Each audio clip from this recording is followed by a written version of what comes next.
हमारा देश दुनिया की सबसे बड़ी लोकशाही तो है, लेकिन हम अब तक लोकशाही का मतलब नहीं समझ पाए। हम आज भी प्रधानमंत्री या मुख्यमंत्री को देश का और राज्य का राजा समझते हैं, जबकि उनके नाम में ही मंत्री है। मंत्री यानी राजा का सेवक, फिर वो मुख्यमंत्री हो या प्रधानमंत्री। तो फिर राजा कौन है?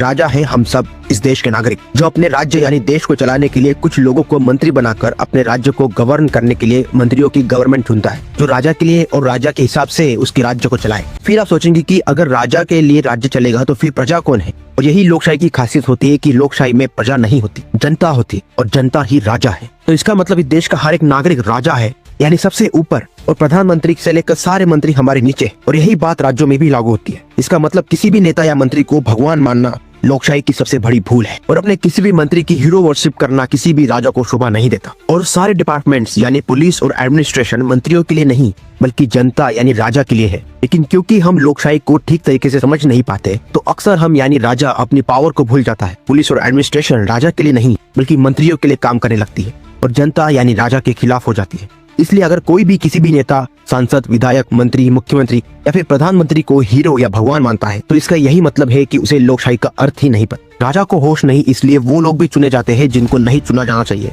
और फिर चुनकर जाने के बाद वो खुद को ही राजा समझते हैं।